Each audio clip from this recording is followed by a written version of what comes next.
नमस्कार, बहुत स्वागत है आप सभी का। आप देख रहे हैं टोटल न्यूज, आपके साथ मैं हूं पंकज रौतेला। हरियाणा के ग्रामीण अंचल में आप जाएंगे तो आपको एक पुरानी सामाजिक कहावत यहां पर सुनाई पड़ेगी, दिखाई पड़ेगी। समाज में 36 बिरादरी होती हैं और सबको मिलकर रहना चाहिए।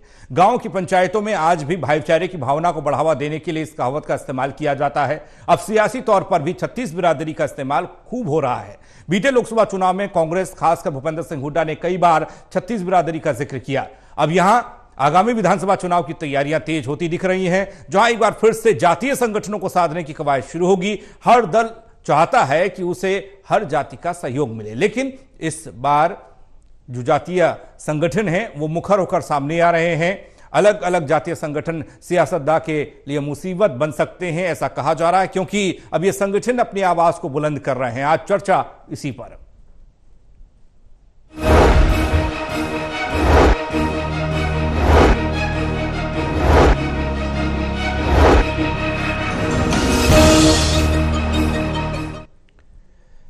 चर्चा में हमारे साथ मौजूद है Devendra Kathuria, associate editor Panipat, doctor Mahesh Kumar, associate editor Hisar, Virendra Soni ji, वरिष्ठ पत्रकार। आप तीनों का स्वागत है। चर्चा करें उससे पहले खबर रिपोर्ट के जरिए दिखा रहे हैं।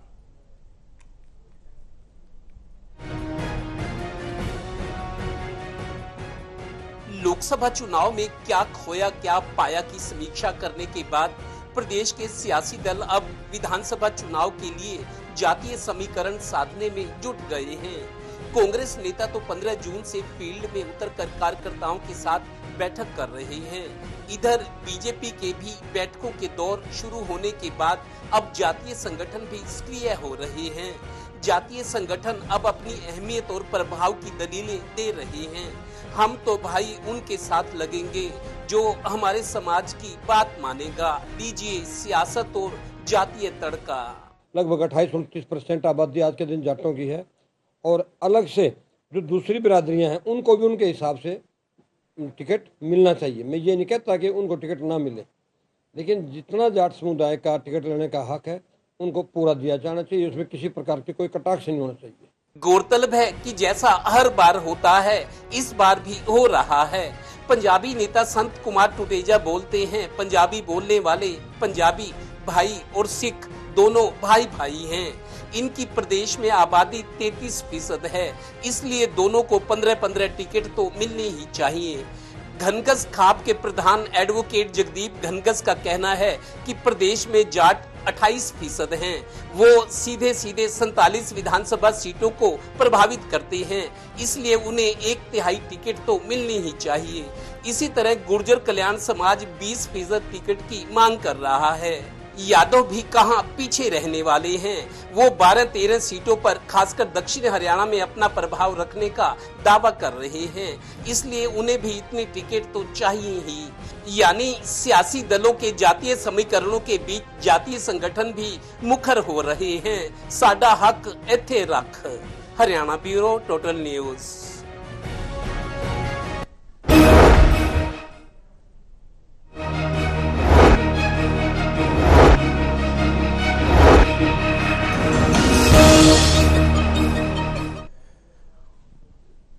वैसे यह भी सच है कि हरियाणा में हर चुनाव में जातीय सियासत होती है। इसे साधने के लिए उम्मीदवार से लेकर रणनीति बनती है, लेकिन सवाल यह कि जातीय संगठनों की परेशानी क्या है, क्यों खेमेबंदी होने लगी है, क्यों अपनी आवाज को जातीय संगठन बुलंद करना चाहते हैं। अब किसको कितना समर्थन जातीय संगठनों द्वारा मिलता रहा है या मिल रहा है या आगे मिल सकता है, इस पर चर्चा की जरूरत है।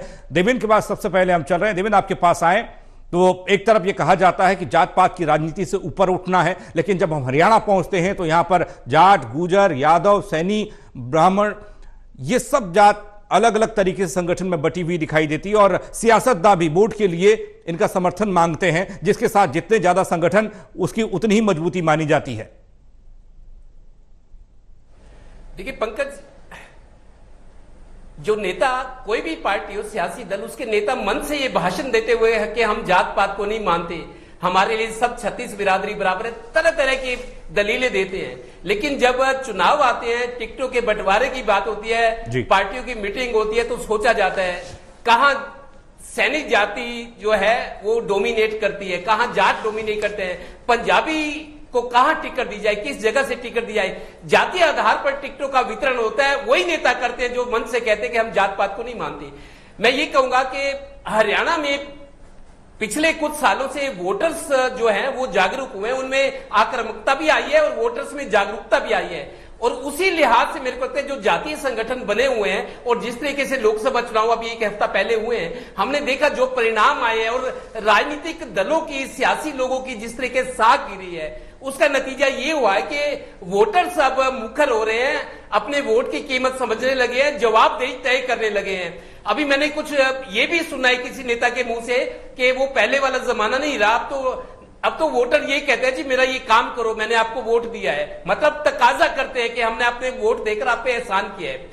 तो वोटर्स में जागरूकता आई है और उसी तरीके से जो विभिन्न जातियां हैं उनके जो संगठन हैं वो अपनी एकता के लिए, अपने कल्याण के लिए जो बने हुए हैं, अब सियासी दलों पर उन्होंने भी प्रभाव डालना, दबाव डालना शुरू कर दिया है कि हमारी बिरादरी में इतने लोग हैं, हमारी आबादी प्रदेश में इतनी है, उस लिहाज से हमें इतने टिकट चाहिए। अब एक तरह से अब होड़ सी लग गई है। जिस तरीके से जाट कम्युनिटी के लोग हमेशा हुंकार भरते हैं, दलील देते हैं कि जाटों के बिना हरियाणा की मान्यता या पहचान नहीं है, जाट 1/3 आबादी है तो हर पार्टी जाटों को ज्यादा टिकट दे क्योंकि हमारी आबादी ज्यादा है। यही बात पंजाबी संगठन भी कहने लगे हैं। अब सैनी संगठन के लोग भी जब से सैनी मुख्यमंत्री बने तो वो राजनीति में अपनी हिस्सेदारी की बात करने लगे हैं। गुर्जरों की बात है, कृष्ण पाल गुर्जर को अब केंद्र में मंत्री बनाया गया है और लोग मानने हैं, मैं भी मानता हूं कि कृष्ण पाल गुर्जर चुनाव में अभी लोकसभा में पिछड़ गए थे, लेकिन आखिरी 2-3 दिनों में उन्होंने मैनेजमेंट ठीक किया, वो जीत गए। और कृष्ण पाल गुर्जर को इसलिए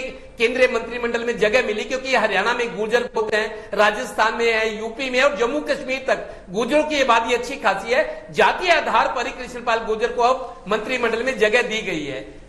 और राव इंद्रजीत की बात करें, लगातार 6 बार वो जीते, 3 बार कांग्रेस में लगातार सांसद बने, अब 3 बार बीजेपी में और 3 बार मंत्री भी बने हैं। उनको हीरवाल का बड़ा नेता होने के कारण तो जो जातीय आधार है, जो जातीय प्रभाव है, जो जातीय समीकरण है, उसके आगे सियासी दल अब झुकने लगे क्योंकि सियासी दलों की साख भी कम हुई है लोगों की नजर में, वोटर्स की नजर में, लोगों की नजर में और संगठनों की नजर में। यही वजह है कि अब वोटर्स ही नहीं, उनके जो अलग अलग जातियों के संगठन है वो भी अब असर दिखाने लगे हैं, मांग करने लगे हैं और उनको लगता है कि दबाव बनाएंगे तो हमको कुछ मिलेगा। तो सियासी दलों के लिए ये जो नया ट्रेंड शुरू हुआ है, ये मेरे को लगता है मुसीबत बनने वाला है। सियासी दलों के लिए उनको समीकरणों के हिसाब से अब ज्यादा दिक्कत आएगी उसको एडजस्ट करने में। ठीक है, वक्त बदल रहा है। महेश, आपके पास हम आ रहे हैं। जैसे कि रिपोर्ट के जरिए देवेंद्र ने बताया कि साडा हक इत्थे रख, अब पहले ये देखा जाता था कि सियासी दल ये रणनीति बनाते थे, इतने % जाट, इतने % गुजर, इतने % ब्राह्मण या पंजाबी, तो उस हिसाब से टिकट दें। लेकिन ये पहली मर्तबा ऐसा देखने को मिल रहा है कि समाज बोल रहा है कि हमें हमारे हिस्से के हिसाब से, जितनी हमारी संख्या है, जो हमारा वोट है, उस हिसाब से टिकट दिया जाए। क्योंकि लोकसभा चुनाव में शायद ये बात इसलिए नहीं उठी हो क्योंकि 10 सीटें, लेकिन विधानसभा चुनाव में 90 सीटों पर चुनाव होना है, इसलिए अपना हक मांगा जा रहा है।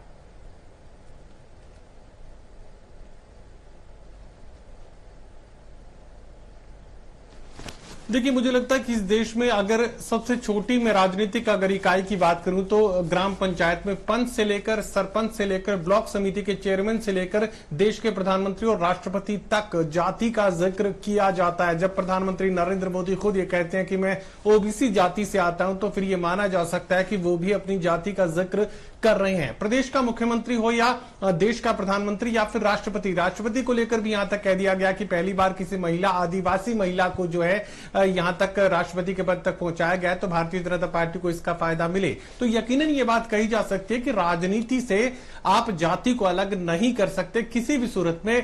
मौजूदा जो देश की परिस्थितियां इस वक्त पूरे भारत वर्ष में नजर आ रही हैं, जाति को आप राजनीति से अलग नहीं कर पाएंगे। अब मैं जिक्र यहां पर करता हूं, जो जिक्र आप कर रहे थे कि जातिगत जो समूह हैं वो दरअसल किस तरीके से अपना दबाव बढ़ा रहे हैं। ये पहली बार नहीं है कि जातिगत समूह जो है अपने लिए टिकटों का जो है एक तरीके से कोटा मांगते हुए नजर आ रही है। हमने पहले भी देखा है दलितों की तरफ से भी, हालांकि उनकी आरक्षित सीटें रहती है, लेकिन आरक्षण के अंदर भी वो आरक्षण मांगने का काम करते हैं। जब चमार जाति के लोग ये कहते हैं कि आरक्षण में हमें इतनी ज्यादा सीटें चाहिए, जब वाल्मीकि समाज के लोग कहते हैं कि सारा आरक्षण का जो लाभ है वो चमार जाति के लोगों को दे दिया गया, वाल्मीकि उससे जो है अछूती रह गए हैं उस लाभ से। तो आरक्षण के अंदर भी जब आरक्षण की जो लड़ाई है वो देखने को मिलती है। हमने हमेशा देखा कि वैश्य समाज जो है अपनी जनसंख्या के आधार पर कोटे का जिक्र करता है, और जिक्र सिर्फ विधानसभा चुनावों के लिए नहीं है, जिक्र लोकसभा चुनावों के लिए भी था। जब वैश्य समाज को लेकर कहा जा रहा था कि 10 सीटों में वैश्य समाज को कहां मिलेगी, जब यह जिक्र भी किया जा रहा था कि 10 सीटों में ब्राह्मण समाज को कहां से लड़ाया जाएगा, उनकी कौन सी सीटें आरक्षित रहेंगी, तो आरक्षण वहां पर भी था। ये हो सकता है कि बहुत कम संख्या में जो लोग हैं उन्हें इस आरक्षण का लाभ नहीं मिल पाए, लेकिन लोकसभा चुनाव में भी एक तरीके से एक अघोषित जो आरक्षण की स्थिति थी वो हमें देखने को मिली। विधानसभा चुनाव में भी होगा। कुछ लोग ऐसे जो विधानसभा तक नहीं पहुंच पाते, कुछ लोग ऐसे जो राज्यसभा और लोकसभा तक नहीं पहुंच पाते, मुख्यमंत्री और प्रधानमंत्री नहीं बन सकते, लेकिन वो अपने इलाके में अपनी जाति को जो है रिप्रेजेंट करते हैं। एक तरीके के चौधर जो शब्द मैं यहां पर इस्तेमाल कर सकता हूं उसका इस्तेमाल वो करते हैं। और ऐसा नहीं है कि इस भारतीय जनता पार्टी के राज में वो अपने लिए हिस्सेदारी मांग रहे हो। इससे पहले कांग्रेस पार्टी के राज में, उससे पहले इंडियन नेशनल लोकदल में, कोई भी राजनीतिक दल सत्ता में हो, उनसे अपनी हिस्सेदारी मांगने का काम इन जातिगत समूह की तरफ से किया गया था। ये वो जातिगत समूह जो अपने लिए अधिकार ज्यादा सरकार से मांगने की कोशिश करते हैं, चाहे वो आरक्षण के रूप में, चाहे वो अपने लिए धर्मशालाओं और कह सकते हैं कि स्कूलों के निर्माण को लेकर, हॉस्टल्स के निर्माण को लेकर सरकार से आर्थिक सहायता चाहते हो, चाहे वो एमपी लेड से आर्थिक सहायता हो या फिर मुख्यमंत्री सहायता कोष से या फिर मंत्रियों के कोटे से ज्यादा पैसे लेने की कोशिश करते हैं, ज्यादा से ज्यादा आर्थिक सहायता जिसे समाज कल्याण में लगाया जा सके, चाहे वो बच्चियों की शिक्षा को लेकर हो, चाहे स्कूलों को लेकर हो, चाहे धर्मशालाओं को लेकर हो। ऐसा पहली बार नहीं हो रहा कि जातिगत समूह की तरफ से कोटा यहां पर मांगा जा रहा है, पहले भी ऐसा होता रहा है। और अब मुखर होकर ये तमाम जो अलग अलग जातियों से जुड़े जो समूह है, जो नेतृत्व है, वो आगे बढ़कर यहाँ कोटा सिस्टम की मांग कर रहा है। पहले भी आवाजें उठती रही हैं और आज भी वही आवाजें सुनाई दे रही हैं। वीरेंद्र जी, आवाजें पहले भी उठी। महेश ने इस बात का जिक्र किया कि हर समूह ने, हर जाति संगठन ने अपने लिए अपने हक की बात की, अपने लिए सीटें मांगी। अब ये राजनीतिक दलों के लिए कितनी बड़ी मुसीबत इससे पहले रहा और आने वाले वक्त में हो सकता है, अब ये बेहतर बता सकते हैं कि जिस तरीके से लोकसभा का चुनाव लड़ा गया उस दौरान भी ये देखा गया कि जातिगत समीकरण कैसे बेहतर बिठाया जाए। बीजेपी को 5 सीटों का नुकसान, कांग्रेस को 5 सीटें मिली, फायदा हुआ, लेकिन विधानसभा चुनाव के लिए जो जातिगत संगठन हैं वो अपनी आवाज को बुलंद कर रहे हैं। कितना असर पड़ता हुआ आप देख पा रहे हैं? क्या वाकई में सियासत इनके कहने पर चलेगी? देखिए, जब भी चुनाव होते हैं तो जातीय संगठन इस तरह की मांग करते हैं। हर जाति का संगठन जो है अपने लिए टिकटों की मांग करता है, अपनी आबादी का रिकॉर्ड बताता है कि उनकी आबादी इतना है, उनकी वोटरों की संख्या इतनी है। ये हर बार चुनाव में होता है, कोई नई बात नहीं है। देखिए, जातीय संगठन के जो नेता है उनका आधार इसी बात को है। अब देखिए, कभी जो है ये करनाल जो है ये ब्राह्मण सीट मानी जाती थी, भारतीय जनता पार्टी ने एक पंजाबी को टिकट देने की पहल की तो कांग्रेस ने भी पहल शुरू कर दी। सोनीपत में जाट को ही टिकट मानी जाती थी, भी जाट की सीट मानी जाती थी, लेकिन फिर ब्राह्मण आ गए। अब देखिए, ब्राह्मण है। फरीदाबाद में पहले जाट बनता था, और विधानसभा में देखें रोहतक में पहले पंजाबी बनता था, फिर बाद में अग्रवाल समाज से बनने लगा। सोनीपत में भी पंजाबी सीट थी, फिर अग्रवाल समाज से बनने लगा। ऐसा ही पानीपत में हुआ, अम्बाला शहर में भी हुआ और अम्बाला कैंट में भी हुआ। लेकिन ये समय समय के साथ बदलते रहते थे कि भारतीय जनता पार्टी हो या कांग्रेस हो या क्षेत्रीय दल हो, अपने रिकॉर्ड के हिसाब से, अपने प्रदर्शन के आधार पर यह तय करते हैं कि किस जाति को टिकट देना है और उसी हिसाब से सर्वे करते हैं। देखिए, चौधरी बंसीलाल थे, वो जात पात पर विश्वास नहीं करते थे। उनका पंजाबी संगठन था, लेकिन उन्होंने पंजाबी संगठन नाम नहीं दिया, वो पुरुषार्थी प्रकोष्ठ दिया। हरियाणा विकास पार्टी का पुरुषार्थी प्रकोष्ठ था जो पंजाबी नेताओं का संगठन था। भारतीय जनता पार्टी ने पंजाबी नेताओं का संगठन बना रखा है, और कांग्रेस में भूपेंद्र सिंह हुड्डा के समर्थकों ने भी अपना पंजाबियों का संगठन बना रखा है, और इस तरह अग्रवाल समाज के भी लोग बटे हुए हैं। देखिए, ये हर जो जातिगत संगठन है ये हर एक राजनीतिक दल में बटा हुआ है। मान लीजिए कोई एक जातीय संगठन किसी दल से ये मांग करता है कि उसके समुदाय के इतने लोगों को टिकट दी जाए, तो क्या टिकट देना ही उनकी सफलता की गारंटी है? क्या टिकट देने के बाद उनकी जीत सुनिश्चित हो जाएगी? क्या दूसरे दल के लोग उसी समुदाय को टिकट नहीं दे देंगे? तो तब क्या होगा? देखिए, ये तो फैसले जातिगत जो है आधार पर होते रहते हैं। ये अपना वर्चस्व दिखाने की होड़ होती है। और भारतीय जनता पार्टी 36 बिरादरी की बात करती है, सभी वर्गों को साथ लेके चलने की बात करती है। अब देखिए, मान लीजिए जिस तरह 71 लोग मंत्री बने हैं, केंद्रीय कैबिनेट बनी है, उसमें एक भी मुसलमान नहीं है। ये आजादी के बाद पहली बार भारतवर्ष में हो रहा है कि कैबिनेट में एक भी मुसलमान ना हो। भारतीय जनता पार्टी ने एक मुसलमान को टिकट दिया था, वो हार गया। तो मतलब ये देश के इतिहास में पहली बार हो रहा है कि एक भी मुसलमान मंत्री नहीं है। तो हम इसका राजनीतिक, सामाजिक और जातीय क्या प्रभाव पड़ेगा, आने वाले समय में हमारी राजनीति किस दिशा में जा रही है, क्या हम जातिगत समीकरण करने की ओर जा रहे हैं, तो कई तरह के प्रश्न हैं।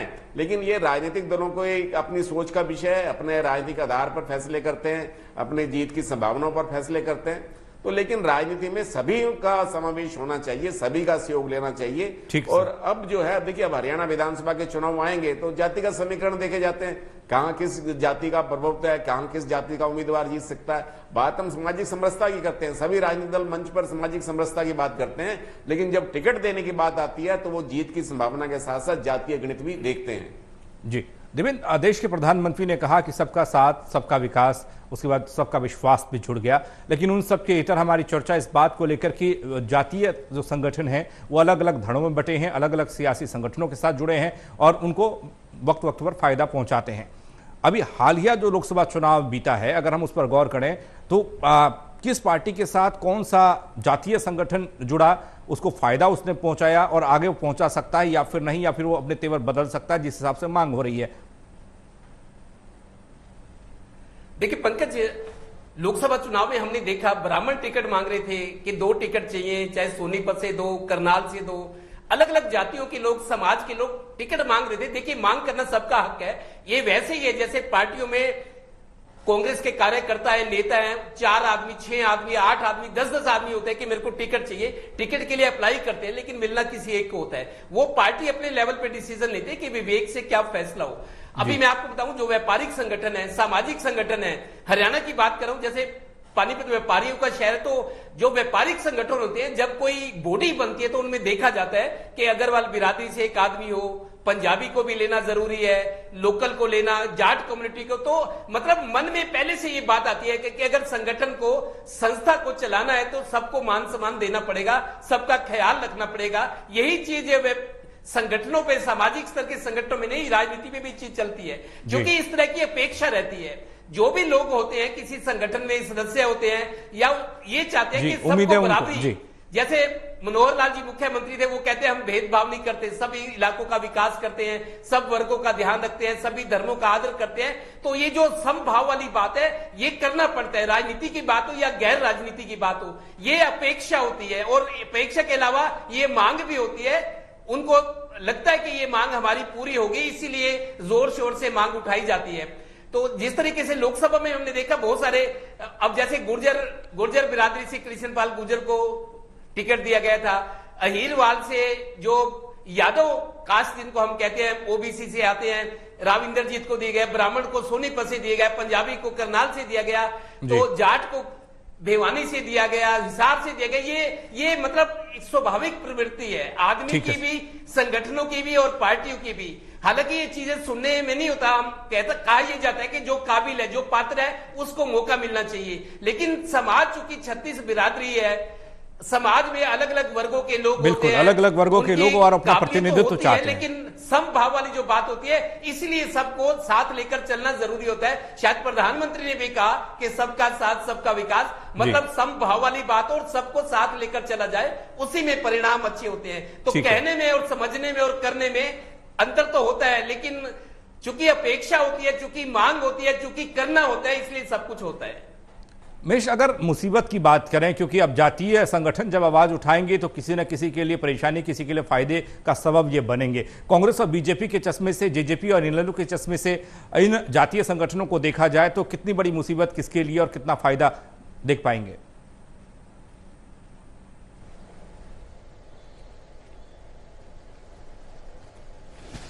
देखिए, जातिगत संगठनों का बहुत बड़ा मैं दबाव नहीं मानता हूं, राजनीतिक दलों पर बहुत ज्यादा दबाव नहीं है। लेकिन अगर हम ट्रेंड को समझने की कोशिश करें, खासकर बीते लोकसभा चुनाव को अगर हम ट्रेंड के लिहाज से देखने समझने की कोशिश करें, तो यहां साफ तौर से एक बात कही जा सकती है कि जो ब्राह्मण वोटर था, हरियाणा प्रदेश का ब्राह्मण वोटर था, उसका जो झुकाव है, ज्यादातर जो झुकाव है वो भारतीय जनता पार्टी की तरफ देखने को मिला। हालांकि इसका अपवाद है, सोनीपत सीट जो है ब्राह्मण समाज के नेता ही जो है चुनाव चुनाव जीतने में कामयाब रहे हैं, लेकिन वो इक्वेशन वहां पर बनाया गया था ब्राह्मण और जाट का इक्वेशन जो भूपेंद्र सिंह हुड्डा ने बनाया, वो फायदेमंद साबित हुआ कांग्रेस पार्टी के लिए। लेकिन ज्यादातर अगर ट्रेंड को समझने की कोशिश की जाए तो 9 सीटों पर, 9 लोकसभा सीटों पर जो ब्राह्मण वोटर का जो झुकाव है वो सीधे सीधे भारतीय जनता पार्टी की तरफ देखने को मिल रहा था।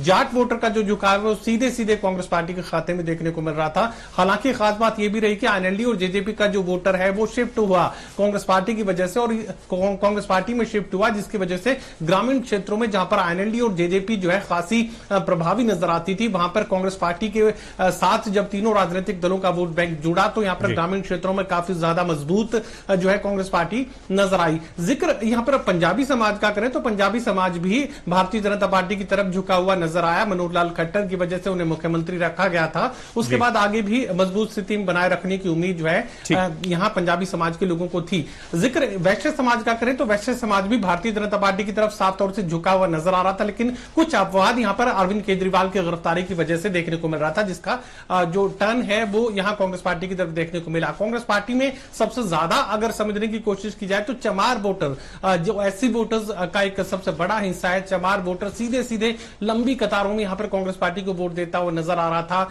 धानक समाज ने भी बड़ी तादाद में जो है, वाल्मीकि समाज ने बड़ी तादाद में यहां कांग्रेस पार्टी को वोट दिया, और यही वजह है कि यहां पर अब मुफ्त प्लाटों की योजना एक बार फिर से शुरू कर दी गई है। यानी गरीबों पर फोकस जो है भारतीय जनता पार्टी ने बढ़ाया है। 100 गज के मुफ्त प्लॉट वाली जो योजना है एक बार फिर से सक्रिय एक सतह पर आती हुई नजर आ रही है। कितना फायदा होता है ये वक्त बताएगा। मैं इस वक्त थोड़ा कम है, मैं रोक रहा हूं आपको। अब रेंज में आपके पास आऊं तो ये कहा गया कि बीएसपी को हरियाणा में इतने वोट मिले कि एक क्षेत्रीय पार्टी को उतने वोट नहीं मिल पाए बीएसपी को, यानी कि जाति के हिसाब से बीएसपी अपनी राजनीति करती है। उत्तर प्रदेश में देखा, हालांकि उत्तर प्रदेश में खाता तक नहीं खोल पाई पार्टी, लेकिन हरियाणा में वोट ऐसे मिले कि एक क्षेत्रीय पार्टी को पीछे छोड़ दिया। अब आगे आने वाले विधानसभा चुनाव में नफा नुकसान देखें इन जातिगत संगठनों का सियासी चश्मे से, तो किसकी तरफ पलड़ा भारी और किसके साथ कौन हो सकता है, या भी है? विधानसभा चुनाव की तस्वीर स्पष्ट दिखाई दे रही है। मुख्य मुकाबला तो भारतीय जनता पार्टी और कांग्रेस में ही होना है। और देखिए, जननायक जनता पार्टी तो बिखराव पर है।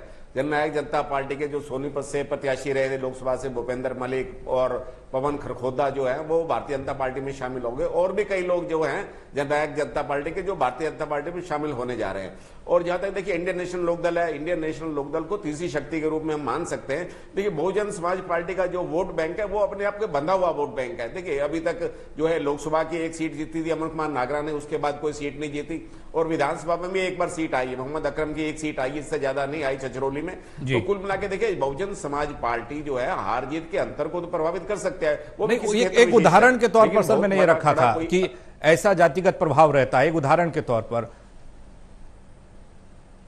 तो देखिए, ये बात है कि कुल मिला के ये देखा जाए कि ये जातिगत जो है टिकटों का वितरण जरूर होता है, लेकिन उसका कोई ये लाभ होने वाली स्थिति में नहीं होता। देखिए, जब भूपेंद्र सिंह हुड्डा मुख्यमंत्री थे, वो जाट सम्मेलन में गए तो उन्होंने कहा कि पहले मैं जाट हूं, मुख्यमंत्री बाद में। और मनोहर लाल जी ने कभी भी पंजाबी सम्मेलन में नहीं कहा। देखिए, मनोहर लाल जी हो, अनिल विज हो, कभी पंजाबी सम्मेलन में अपने आप को पंजाबी नेता नहीं कहलाया। वो पंजाबी नेता एक वर्ग विशेष तक सीमित भी नहीं रहना चाहते। तो कुल मिला के ये देखा जाए तो ये इनका जो जातीय समीकरण के आधार पर होता है। देखिए, चर्चा जरूर होती है, लेकिन जब वोट का होता है, जब वोट डालते हैं तो उस समय मतदाता ये देखता है कि किसका छवि कैसी है, किसका प्रदर्शन कैसा है, तो वो आधार रहता है। जातिगत आधार तो बहुत कम पीछे जाता है, क्योंकि दूसरे दलों के भी लोग वोट डालते हैं, दूसरी जातियों के भी वोट डालते हैं। तो एक जाति विशेष के आधार पर चुनाव नहीं जीता जा सकता। इसके लिए सभी का समर्थन की जरूरत होती है, और इसका जिक्र बार बार हरियाणा के नेता करते हैं। वक्त थोड़ा कम है सर, मैं रोक रहा हूं आपको। बहुत शुक्रिया आप तीनों का हमारे साथ जुड़ने के लिए। तो जातीय संगठन अपना प्रतिनिधित्व, अपनी भागीदारी चाहते हैं और टिकट की मांग कर रहे हैं। वो कह रहे हैं कि जितनी हमारी संख्या, जितने हमारे वोट, उस हिसाब से